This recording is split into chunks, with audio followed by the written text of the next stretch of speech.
Okay, I always like to start my videos off with, for all the veterans that are out there, thank you for your service. I am a Marine Corps veteran myself, and I appreciate what you do, and so does everybody. Else, I'm sure. Last video that I went over was all the issues that I was having with the 2020 Defender. This is not the same truck as the one that was in the last video. This one here is a new one. It took them roughly probably about a month or so to ship me in a new vehicle. The last time I talked, there was issues underneath of that area there. It was a whistling sound. There's no longer a whistling sound going down the highway. That issue was fixed. The other issue that I had was that door wasn't closing the way it needed to close. This door is, remember this vehicle can somewhat go underwater, so you expect that you're gonna have some tough times trying to close the doors. But the last vehicle was just, it was an error in how they installed the door, point blank. This one here is much better. The door closes, no issues, not going to run through that. I'm not sure if anybody else but the Defenders is having that issue, but my last one had that issue, and this one's resolved. Put some tent on the window, on the front windows. The back windows come with tent. Makes it a bit more mysterious. That's how I like to ride around. Good to go. The other issue I wanted to mention real quick is it can be a problem if you're not careful. So when you're putting the vehicle into gear,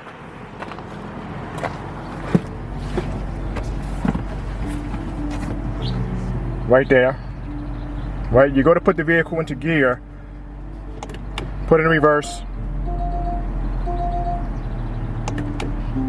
Sometimes you can miss neutral if you're not careful. Did you see that? So it's just one click to neutral. If you think you're putting it in neutral, you take your eyes away, you'll press the accelerator, and you will have a bad day. So be careful with that. Same thing with that park button right there. Sometimes it doesn't always like to go into park if you're not careful. That time it did it. Think about it this way: you got the vehicle in drive, you think you put it in park, bad day, good to go. So it's in park now. Real quick, while I got the music playing in the background, that is Etruscan. Okay, this is what I listen to wind down in the evening. He can be on Apple. He's on well, just put it this way, all the music platforms out there. Check him out. Nice piano to wind down the evening too. He's a new artist. Okay. Alrighty.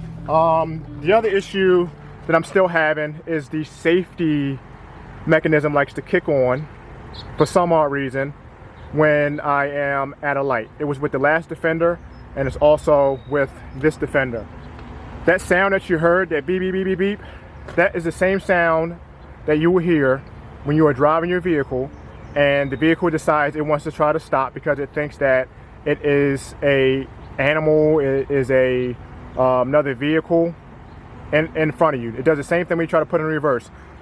If you check out the first video, I actually go into more of how to turn that off. You can turn that safety feature off, and it will actually remember that setting, so those safety features don't come on. You don't necessarily need it. If you're paying attention, you're not going to run in the back of anybody. Good to go.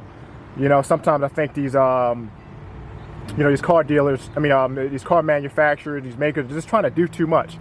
I don't think that Land Rover is there yet, and obviously this is the second vehicle that I had. I'm still having that same issue, so I just turned it off because again, you'll be in for a bad day if you run into the fact that you got that safety on and somebody's following you too close and they run into the back of you.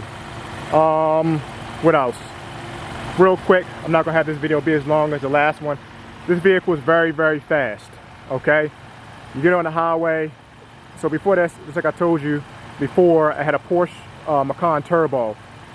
When it's rolling, let's say about 55 miles per hour on the highway, and those turbos kick in, this thing is faster than that Porsche was. Okay, and this thing gets me excited. You're driving down the highway, and you feel that boost automatically. You start smiling. That's how you know a vehicle is fast. Good to go. You start smiling. You know what I mean? When it's riding down the road. One more other thing that's real small, and then I'm gonna end this video out. Like I said, the door is good to go. I thought that this glass would go back a little bit further than what it does. So as you can see, it's not that much space.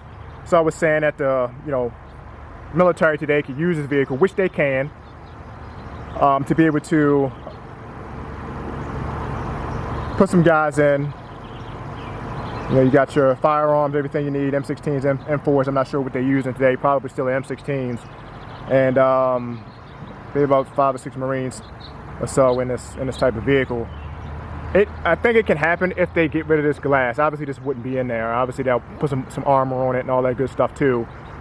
But this is the perfect vehicle, I think, for one, families, because I don't think they really want to spend the money on these new Defenders. But families, and if they wanted to, put some armor on here, cut out the top of that moon roof. And this can be a good patrol vehicle. It's fast, has all the spacing you need. Check out the first video that I have on the channel, and you'll see exactly some of the other issues that I was talking about. That a lot of those issues got resolved. The lights in here are nice. The cabin is quiet when you're inside. Outside of those small mechanical issues, when you go to look for your Defender, if you're in the market for one, they'll run you just under $80,000 for the 4-door one. Just check out those issues that I mentioned. Good to go. And before you take it home and sign all the paperwork. Once the lease is wrapped up, and about 2 years from now, still got quite some time, I probably will take it back. I mean, when you're looking at roughly $1,000 a month, I think you can, and this is not a Jeep. Let me say that Jeep owners want this vehicle. I pull up at a light, the Jeep won't pull up right next to you. They'll pull like a whole vehicle next to you, space behind you, if that makes any sense. Not a lot of vehicles are going to pull up at the light with you when you're sitting there waiting. For some reason, I don't know what it is. I don't know why people do that, but I find that Jeep owners a lot of times do that the most. There's a lot of Jeeps out there. I love Jeeps. The reason why I brought that up is because I can go get a Jeep. I won't have the speed. It won't probably have the reliability that this has. But this is, there's no need to continue to pay that much money for something that you can get least expensive. And if you're using it for off-road, if you need to put the family in there, the Jeep will get it done. And there's other vehicles within that price range that will suffice.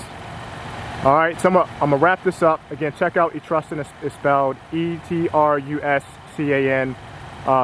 Piano music. It's nice and relaxing. You wind it down for the evening. You got the honey bunny over, whatever the case may be. There's something to kick back to. Overall, I recommend this vehicle. I would probably give it on a 10 scale, 7.5, because of the whole safety thing. And you got to really figure out how to turn that stuff off. But outside of that, if you're in the market for one, if you want to spend that $1,000 a month, obviously depending on how much you put down for the lease, I would say go get one, have fun with it for about 2.5 years, and take it back.